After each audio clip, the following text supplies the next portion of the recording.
La semana pasada estuvimos hablando de la importancia de la iglesia y la misión de la iglesia. La misión de la iglesia fue dada por Jesús desde el principio y fue el expandir el evangelio, expandir el reino de Dios. Hoy vamos a platicar de predicar el evangelio. ¿Por qué es importante predicar el evangelio? Ahora, expandir el reino de Dios no es nada más a través de predicar el evangelio. Predicar el evangelio es la principal tarea, pero hay otras formas de expandir el reino de Dios. La misión de la iglesia es simple y sencillamente universal. No aplica solamente a algunos cristianos, nos aplica a todos. Todos somos responsables de cumplir con esa parte de la misión divina que es proclamar el evangelio. Nosotros debemos aplicarla de manera general. Todos los cristianos tenemos obligación de hacer algo. Tenemos una misión, tenemos un objetivo, tenemos una responsabilidad. No venimos a la iglesia nada más para llenarnos. Un pastor hace tiempo decía, mire, a veces los cristianos, y no digo algún grupo de cristianos en específico, pero muchas veces nos pasa a varios de nosotros, que nos da en la vida esa idea de que tenemos que ir a la iglesia porque estamos vacíos. Y probablemente sí, necesitamos ir a la iglesia porque nos hace falta algo, porque no estamos llenos. Y nos sentamos como si fuera un buffet.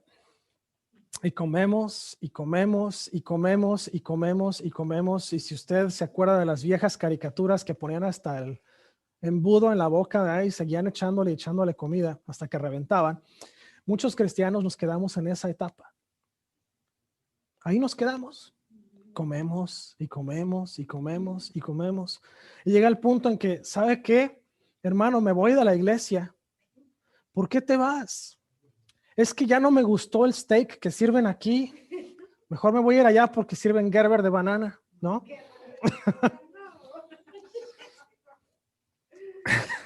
Veo caras de Jack allá atrás, pero yo me acuerdo que el de banana era el que más me gustaba a mí, el de manzana. Pero hacemos eso, ¿no? Señor, muéveme a otra iglesia, plántame donde vaya yo a ser fructífero y vaya yo a servir. Donde yo te sea útil, Señor, úsame. El Señor lo pone en una iglesia. Hermano, nos puede apoyar, necesitamos quien nos haga la limpieza. Uy, no. No, es que yo no nací para eso, yo tengo título de abogado. Pues hermano, necesitamos a alguien que nos ayude a poner las mesas y sillas para el evento, hermano, que vamos a tener el próximo fin de semana, nos puede ayudar. Uy, no. Es que yo no puedo, hermano, porque se me rompen las uñas. Bueno, hermano, ayúdenos a manejar el autobús, a recoger muchachos que no pueden venir porque no tienen recursos para venir. Uy, no, es que hermano, me voy a perder mi clase de los domingos. Bueno, hermano, ayúdenos entonces a recibir gente en la puerta. Uy, no, es que yo no tengo ese don, hermano. ¿Y sabe qué es lo peor? Que luego se queja, yo no quiero ir a esta iglesia más porque me siento usado. Hermano, ni has hecho nada. ¿Está de acuerdo? Y hay otras personas que vienen a la iglesia y es que no me gusta el color de las paredes. Ay, mira, esta pared está toda sucia y toda manchada. Hermano, necesitamos quien nos ayude a pintar. Uy, es que tengo ocupado ese fin de semana, hermano. ¿Se da cuenta? La iglesia tenemos una misión en específico y esa misión es, número 1, trabajar juntos para alcanzar el reino de los perdidos. Número 2, es amar a nuestro vecino como a nosotros mismos. Ahorita vamos a hablar de eso. Ahora, recuerde, hay por ahí un dicho, ¿eh? Que recuerdo por ahí, dice como tal ese versículo, dice, el mandamiento más importante es amarás al Señor tu Dios con toda tu alma, con todas tus mentes, con todas tus fuerzas. Y el segundo es igual de importante, que es amar a tu vecino o a tu prójimo como a ti mismo. He dicho esto antes y lo he escuchado antes en otras prédicas también. Si usted no se ama a sí mismo, empiece a trabajar en eso, hermano. Porque si a usted le gusta causarse daño a usted mismo, eso es lo que usted va a reflejar allá afuera a la gente, va a causarle daño a la gente. Si usted se ve al espejo todos los días, ay, mira nada más, qué gorda estoy, mira nada más, que este pelo, esta cara, Si veo mi guardarropa, mira qué mugrero de ropa. Bueno, primero tú lo escogiste, ¿no?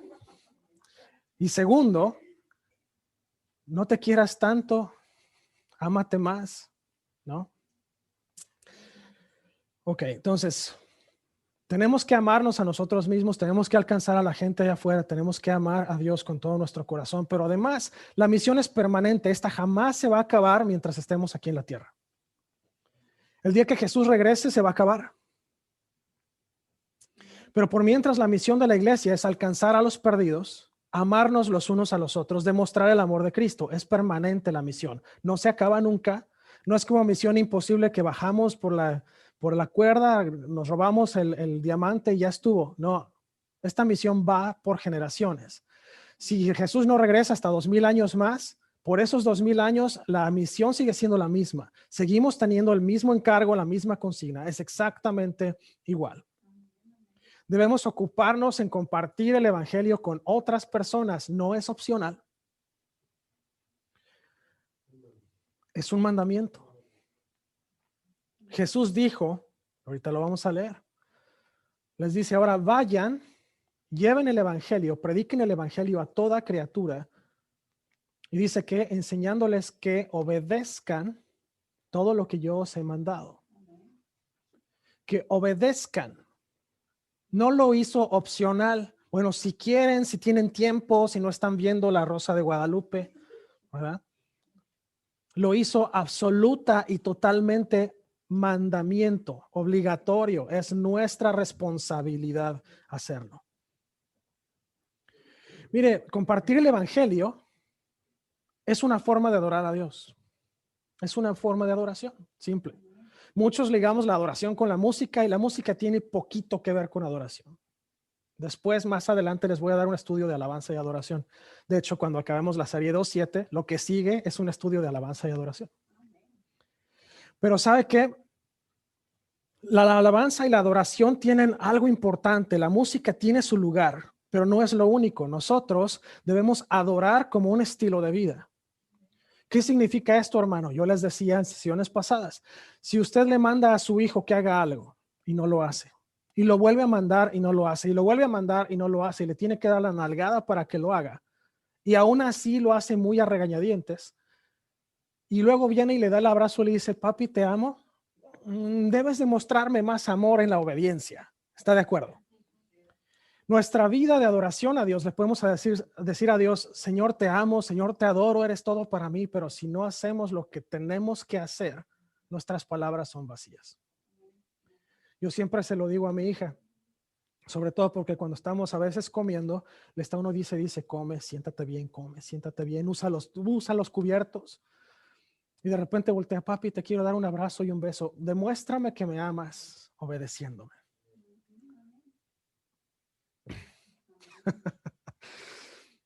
Yo creo que a todos nos ha pasado, ¿no? A todos nos ha pasado. Y así es con nosotros. ¿Usted quiere demostrarle su amor a Dios? No le diga a Dios que lo ama nada más de dientes para afuera. Muéstrele al Señor que lo ama. Muéstrele cómo lo ama. Porque así es como tiene que ser. Un estilo de vida que adore a Dios es un estilo de vida que no nada más esté metido en la palabra de Dios, no nada más esté metido en la oración, no nada más esté metido en esas partes, pero también estamos atrayendo a otras personas hacia Dios. La obediencia hacia Dios es importantísima. Evangelismo debe ser el enfoque de todo lo que hacemos y es el enfoque de todo lo que hacemos. La iglesia no vino aquí a perder el tiempo, no vino aquí a calentar sillas, la iglesia no vino aquí nada más a hacer amigos, vino aquí a traer a la gente a las puertas del templo de Dios. Ahora acuérdese, usted no les va a dar con el chicote, usted los va a invitar, los va a traer, se va a sembrar la semilla en sus corazones y es trabajo del Espíritu Santo hacer fructificar la semilla. Eso no significa que una vez que les predique usted y vengan a la iglesia los va a dejar ya ahí. Usted va a seguir invitándolos, orando por ellos, dándoles discipulado. Por eso estamos estudiando la serie 2.7, para que usted pueda discipular. Parte del trabajo de nosotros como evangelistas es discipular, crear discípulos, hacer de la gente discípulos de Cristo. Discipulado es el objetivo del evangelismo. No estamos haciéndolo nada más porque sí. Queremos que la gente crezca a ser totalmente devotos, completamente comprometidos seguidores de Cristo. Queremos que la gente aprenda de nosotros, pero no va a aprender porque les hablemos, va a aprender porque les mostremos cómo. ¿Está de acuerdo? Simple y sencillamente, el proclamar el evangelio es un compromiso personal de cada hijo de Dios. Punto. Nuevamente, no vamos a prometerle a Dios lo que no vamos a hacer, pero al invitar a Jesús a nuestro corazón, aceptamos el reto. Nos convertimos en gente que debe llevar las buenas noticias. Vamos a ver 4 puntos rápidos sobre el evangelio. El punto número 1 es que el evangelio es buenas noticias. De hecho, precisamente evangelio significa buenas noticias. Bien, Lucas 2, 8 al 11 dice, había pastores en la misma región que velaban y guardaban las vigilias de la noche sobre su rebaño. Y aquí se les presentó un ángel del Señor y la gloria del Señor los rodeó de resplandor y tuvieron gran temor. Pero el ángel les dijo, no temáis porque he aquí os doy nuevas de gran gozo que será para todo el pueblo, que os ha nacido hoy en la ciudad de David un Salvador que es Cristo el Señor. ¿Qué fue a proclamar el ángel? Buenas nuevas de gran gozo, nuevas. ¿Qué son las nuevas? Son noticias, son las buenas noticias, noticias de gran gozo. Número 1 de este punto 1 es que la humanidad en su condición natural están dirigidas hacia su destrucción. Los seres humanos estamos dirigidos hacia la destrucción. Desde la caída de Adán y Eva en el jardín del Edén, todo lo que es la humanidad se corrompió por completo. El famoso pecado original, que fue el pecado de Adán, manchó el resto de la humanidad por siempre. Y eso significa que toda persona que nazca antes de que vuelva Jesús está manchado por el pecado. Y una vez que vuelva Jesús y estemos esperando que sea el juicio final para todos los que nazcan, ahí dice la palabra, ay de aquella mujer que está encinta, van a nacer en tiempo de gran tribulación. Pero no me voy a meter ahí porque no es el tema. El punto aquí es, simple y sencillamente, los seres humanos estamos dirigidos a pecar. Nuestra carne está absoluta y totalmente dirigida hacia el pecado. ¿Por qué? Porque la caída de Adán, el primer pecado, el pecado original, destruyó la relación natural que existía entre el hombre y Dios. Ahora estamos dentro de un mundo caído, dentro de una naturaleza pecaminosa que Dios nos ha rescatado a través de la sangre de Jesús, pero nuestra carne, como dice Pablo, tiende a hacer lo que no quiero. No es permiso para pecar, hermanos. Es nada más decirle, la naturaleza humana tiende a hacerlo. El evangelio es aquello que nos viene a liberar del pecado. El evangelio vino a cancelar la obra del primer pecado en el jardín del Edén para que usted pudiera vivir en santidad de una forma que agrade a Dios. Dice la palabra de Dios que nos hizo santos para que fuéramos hechos aceptos ante Dios. Eso significa que sí tenemos naturaleza de pecado, pero el evangelio ha roto el efecto de esa naturaleza pecaminosa para que lleguemos a ser nosotros aceptos ante Dios. El evangelio también rompe las cadenas de esclavitud, destroza el control y el yugo del enemigo. No hay más. Jesús mismo lo dijo. El yugo que pone Jesús es fácil de llevar, es simple. Pero hermano, con tanto problema que hay afuera, tan difícil que está de seguir, mire, no tiene que recordar toda la ley de Moisés usted de memoria porque no vivimos bajo la ley de todas maneras. Usted tiene que recordar 2 mandamientos básicos: amar a Dios y amar a su prójimo. Punto. De hecho, dijo Jesús, en estos 2 se resume toda la ley y los profetas. ¿Sabe por qué? Porque si usted ama a su prójimo, no le va a robar. Si usted ama a su prójimo, no va a matar. Si usted ama a su prójimo, no va a codiciar las cosas de su prójimo. Si usted ama a su prójimo, no le va a mentir. Si usted ama a su prójimo, no va a decir nada que sea falso testimonio en contra de su vecino. ¿Se da cuenta? Esos 2 mandamientos básicamente resumen todo. El evangelio rompe las cadenas de esclavitud, destroza el yugo, el control del enemigo. El Mesías ha venido. El Salvador ya estuvo aquí en la tierra, ya vino por nosotros. Nuestra esperanza es restaurada. Él ya vino a destruir todo. Hasta la muerte venció por nosotros. Todo lo ha hecho ya por nosotros. Dice Mateo 16:15 y les dijo, id por todo el mundo y predicad el evangelio a toda criatura.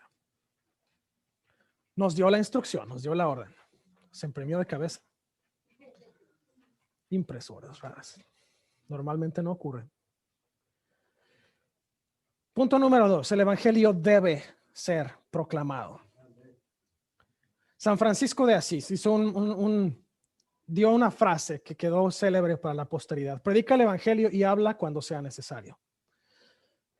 No es toda la frase. Esta es una parte nada más. Pero ¿qué es lo que está diciendo aquí? Predica el evangelio y habla cuando sea necesario. ¿Qué cree usted que signifique esto? Nuestra vida debe predicar el evangelio por sí misma. Nuestras acciones deben hablar más que lo que decimos con nuestra boca. Nuestro ejemplo debe hablarle más a la gente que si le recitamos la Biblia de memoria. Acciones sin palabras, es importante también hablar del evangelio, no nada más nuestra vida, pero decirle a la gente por qué nuestras actitudes son diferentes a las de la gente allá afuera. Acciones sin palabras carecen de la marca del evangelio. Nuestras obras deben ser validadas con palabras. Eso es cierto. Acciones valen más que palabras, también es cierto. Si decimos que las palabras no son necesarias, estaremos en terrible error. Sí tenemos que dar ejemplo con nuestras vidas, sí tenemos que dar ejemplo con nuestro testimonio, pero también debemos de sembrar la semilla.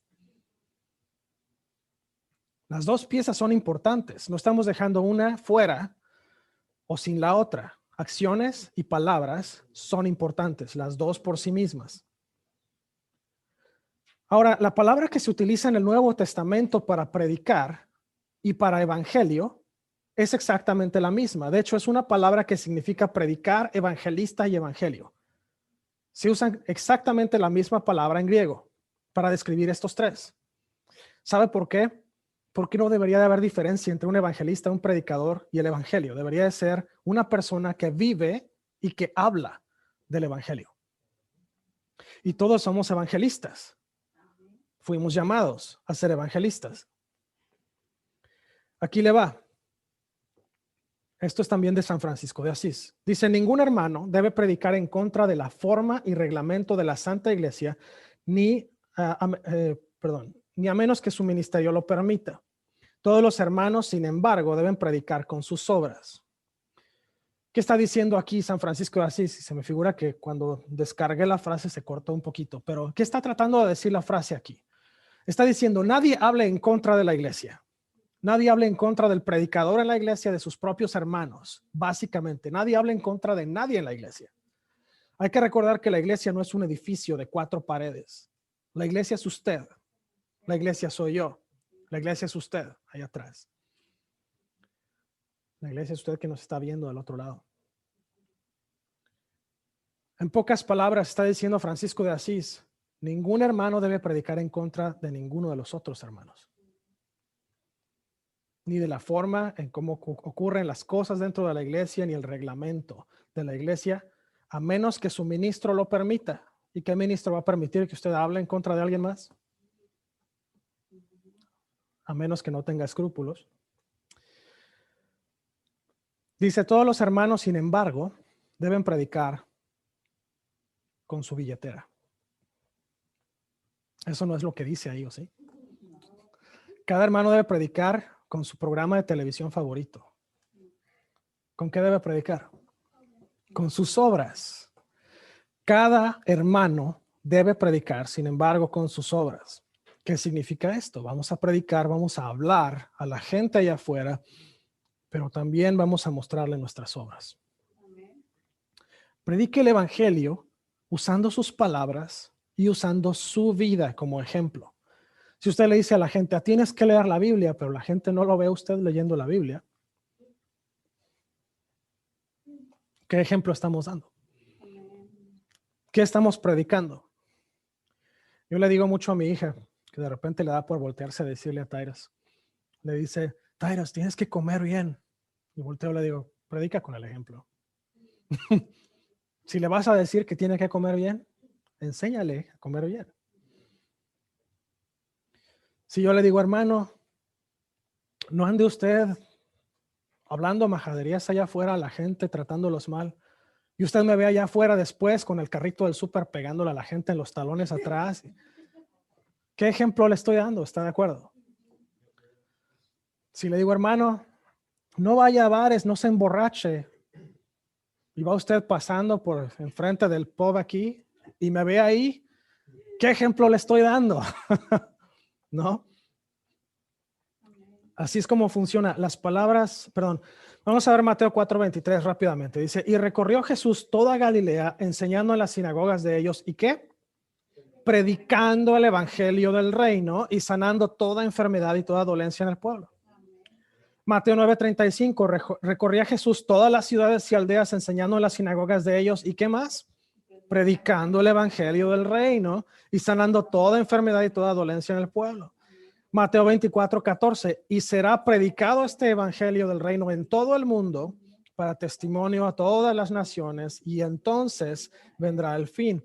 Marcos 1:14, después que Juan fue encarcelado, Jesús fue a Galilea predicando el evangelio del reino de Dios. ¿Se da cuenta? ¿Qué patrón ve ahí? ¿Ve algún patrón en especial?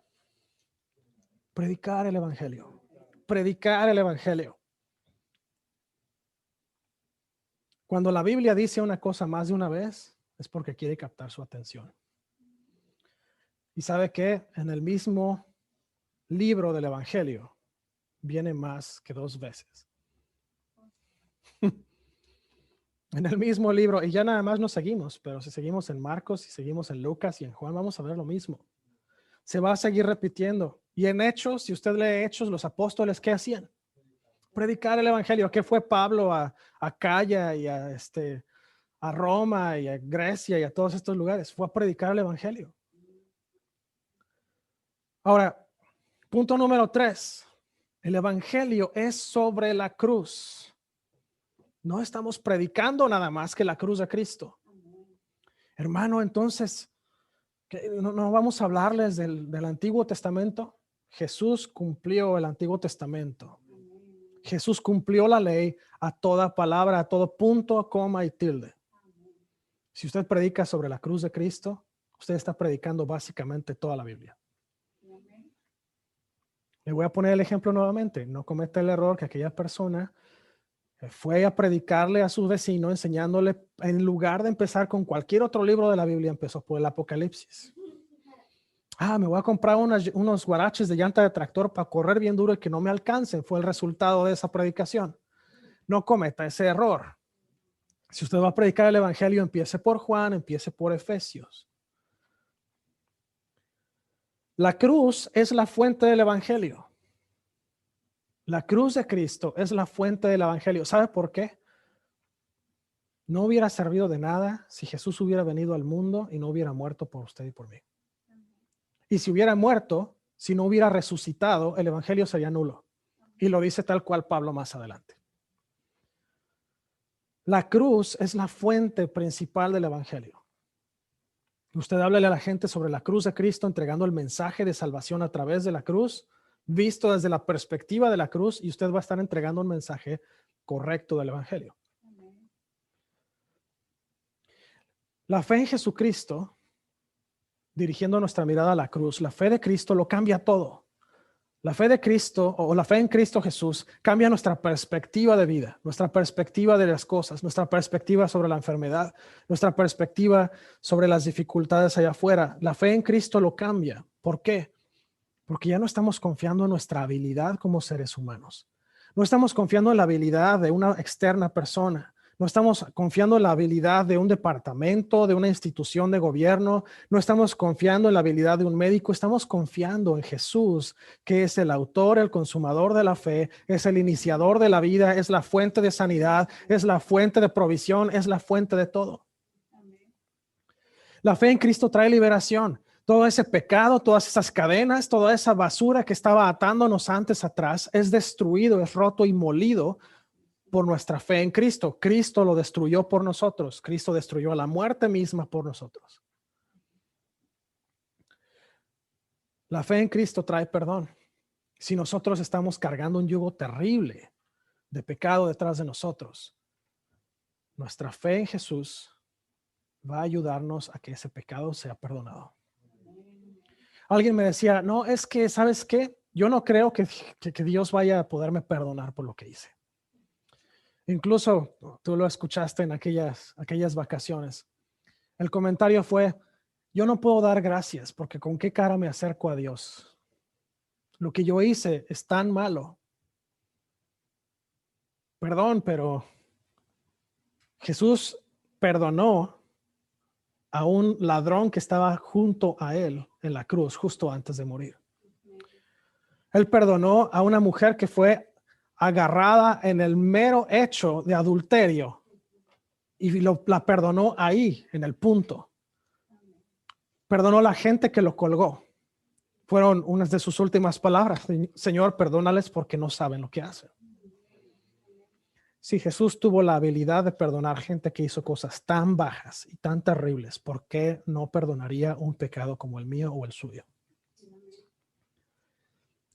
La obra ya está hecha. Fue hecha en la cruz hace más de 2000 años. Lo único que tenemos que hacer es tener fe en Cristo y tomar el perdón para nosotros. Y último punto, el evangelio es poderoso. Dice Pablo en la carta a los Romanos 1:16, porque no me avergüenzo del evangelio, porque es poder de Dios para salvación a todo aquel que cree, al judío primeramente y también al griego. El poder de Dios es ¿qué? Perdón, el evangelio es poder de Dios. Poder de Dios. El evangelio es el poder mismo de Dios, desatado en nosotros, liberado en nosotros. El evangelio es lo que va a traer cambio a nuestras vidas. El poder de Dios es es la única cosa que puede cambiar nuestra vida, que puede cambiar nuestro interior, nuestra mente, nuestro corazón. El evangelio es lo que trae ese cambio en la vida de nosotros. El poder de Dios a través del evangelio va a restaurar nuestra vida. Va a restaurar nuestra mente. Va a cambiar nuestra forma de pensar según la vieja manera de vivir a una nueva manera de vivir en Cristo Jesús. Va a cambiar nuestra forma de comportarnos ante la sociedad. De ser una persona que estoy atacando a la gente de afuera, que estoy destruyendo, que estoy agrediendo a la gente, que estoy robándole, que estoy mintiendo, etcétera, a ser una persona que refleja el carácter de Cristo. El evangelio lo hace. Porque tiene el poder de Dios, es el poder de Dios. El evangelio tiene el poder de perdonar. Hay algo muy importante que la Biblia dice, tenemos que poder perdonar a nuestros hermanos. Y dice, si vas a venir al altar y tienes algo en contra de tu hermano, deja tu ofrenda ahí, ve y arregla el asunto primero. Dice la palabra también que si nosotros no perdonamos, tampoco Dios nos perdona a nosotros. El evangelio trae perdón y lo trae en cascada. Usted es perdonado, usted perdona a la gente que le ha ofendido y es parte de la misma oración del Padre Nuestro famoso, la oración de Jesús. Perdona a nuestros deudores, así como perdónanos a nosotros, así como perdonamos a nuestros deudores. ¿Qué significa esto? Señor, perdono al que me hizo mal, lo libero, lo dejo ir. Perdóname a mí. ¿Qué dijo Jesús de la parábola de aquel hombre que le debía a su Señor? ¿No? El Señor le perdonó la deuda y fue y metió a la cárcel al que le debía a él. Y terminó el Señor, el dueño de él, su Señor, metiéndolo a él en la cárcel y restaurando la deuda por el hecho de que él no perdonó a la otra persona. Eso es algo que tenemos que entender nosotros como cristianos. El perdón empieza también en nosotros. Si nosotros retenemos perdón, usted está cargando un cadáver en su espalda. Así de fácil. Es así de horrible. Parte del poder de Dios a través del evangelio es perdonar.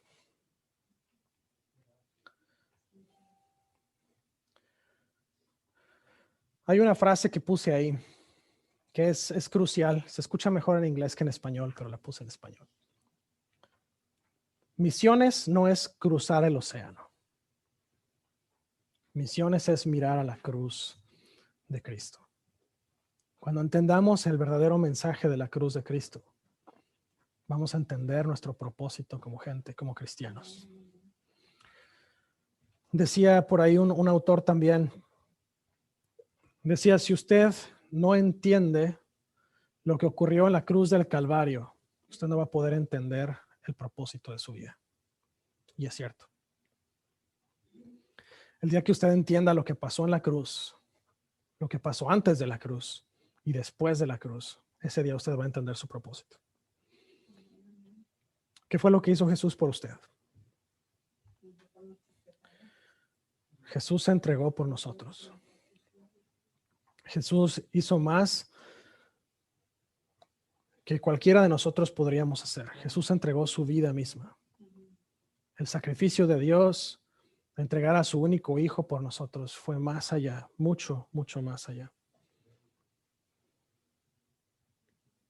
¿Por qué no nos ponemos de pie por unos minutos?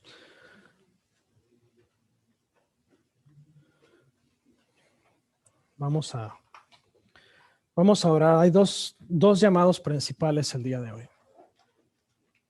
Quizás usted que nos está viendo, quizás usted que está con nosotros, dice el día de hoy, hermano Francisco, pues yo no sé, yo quisiera experimentar esa vida nueva que Jesús trae, esa nueva manera de pensar, esa nueva manera de vivir. Quiero experimentar esa liberación que el Evangelio y que Dios mismo trae a nuestras vidas. Quiero saber qué significa ser liberado, ser cambiado, ser transformado. Hoy es una buena oportunidad para experimentarlo. La palabra dice que todo el que quiere ser salvo tiene que hacer dos cosas muy sencillas. El primero es reconocer y arrepentirse de sus pecados. Y el segundo es reconocer que Jesús es la fuente. La muerte y la resurrección de Jesús son lo que traen precisamente la salvación. ¿Por qué no cierra sus ojos ahí donde está? Si usted nos está escuchando del otro lado a través de podcast, a través de Facebook, ahí donde está, prepárese para orar esta oración. Si usted va manejando, obviamente no cierre sus ojos. Si lo va a hacer, oríllese. Pero prepárese para orar esta oración si la va a hacer por primera vez en su vida. Repita conmigo: Señor Jesús, te doy gracias por el sacrificio de la cruz. Jesús, te pido perdón por mis pecados. Hoy reconozco que tu muerte y tu resurrección me traen vida eterna. Te confieso como mi único Señor y Salvador. Y te pido que entres en mi corazón. Gracias porque sé que me has escuchado. En el nombre de Jesús. Amén. Si usted hizo esta oración con nosotros, la Biblia dice que su nombre ha sido escrito en el libro de la vida. Eso significa que cuando Jesús vuelva, usted entra con nosotros a festejar en el reino eterno de Dios. Dice también que hay fiesta en los cielos y nosotros queremos festejar con usted también. Así que si usted hizo esa oración, contáctame a través de WhatsApp. Usted entra a What's Up First, a la página de What's Up First Hispano. Ahí en Facebook hay una opción de WhatsApp. Usted me contacta a través de WhatsApp directo. Si usted está aquí presente y hizo esa oración, espéreme al final. Quisiera darle por ahí un par de detalles sobre la decisión que acaba de tomar el día de hoy. Para los demás que estamos aquí, ¿por qué no cierra sus ojos? Vamos a orar para despedirnos y para pedirle al Señor que nos ayude a ser mejores en cuanto a la entrega del mensaje de salvación para la gente. Señor, te damos gracias en esta hora, Dios, porque tú nos dejaste tu palabra, nos dejaste tu Espíritu Santo y porque Jesús nos rescató, nos restauró, nos lavó, nos hizo nuevas criaturas. Gracias, Señor, porque tú eres un Dios de poder, eres un Dios de verdad, eres un Dios de misericordia, un Dios de gracia, Señor, y extendiste tu gracia sobre todos nosotros para que fuéramos salvos, Señor, a pesar de nuestra condición, a pesar de nuestra humanidad, Señor, y a pesar de que tendemos, Señor, a pecar.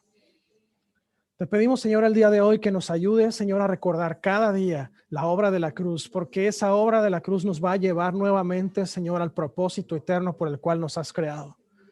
Ayúdanos, Señor, a entender que no estamos en este mundo, Señor, nada más para engordar, nada más para llenarnos de ti, pero estamos en este mundo con la misión y el propósito de llevar tu palabra, Señor, a las naciones. Te pido, Señor, que pongas esa inquietud en nuestros corazones todos los días, Señor. Te pido que pongas en nuestros corazones la necesidad de salir, la necesidad de hablarle a nuestros vecinos, de hablarle a nuestros compañeros de trabajo, de hablarle, Señor, a la gente que nos rodea de ti, Señor, para que podamos empezar por nuestra comunidad inmediata, Señor, a expandir el reino de Dios. Pon en nosotros ese deseo, Señor, esa pasión por las almas.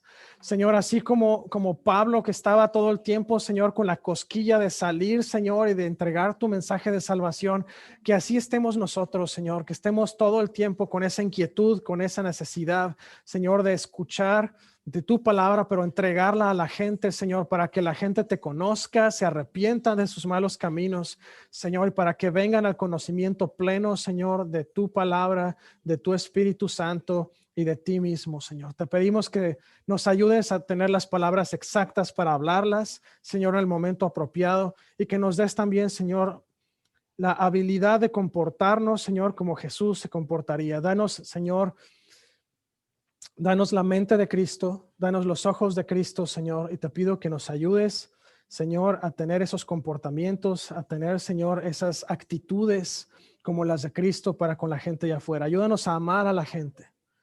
Ayúdanos, Señor, a amar a la gente. Ayúdanos, Señor, a amarte más, a obedecerte más, a seguirte más, Señor. Gracias porque eres un Dios de amor, porque eres un Dios de poder. Gracias porque has depositado ese amor y ese poder en nosotros para entregarlo a la gente. Ayúdanos a entregarlo, Señor, completa y totalmente, a ser buenos testigos tuyos, Señor, a ser buenos obreros, para que cuando lleguemos allá arriba, Señor, un día nos digas, bien, siervo fiel, pasa al gozo de tu Señor. Gracias, Dios. Bendice a mis hermanos en esta tarde, Señor. Llévales con bien de regreso a casa. Dales una semana de victoria en el nombre de Jesús. Bendice sus familias, sus trabajos, sus finanzas. Señor, llénales de tu espíritu cada día. Satúrales cada momento de su día, Señor, de tu espíritu, de forma que sean lumbreras donde quiera que ellos estén en el nombre de Jesús. Gracias por ellos, Dios. Trae salud y sanidad a sus casas en el nombre de Jesús. Amén. Bueno, que el Señor les bendiga y les guarde, les proteja en su entrar y en su salir, en su acostar y en su levantar. Que el Señor les dé paz y haga resplandecer su rostro sobre ustedes. Nos vemos por acá el miércoles. Si usted va a estar en Victory Rally, empieza a las 6. Véngase tantito antes para estar a tiempo. Que Dios les bendiga mucho.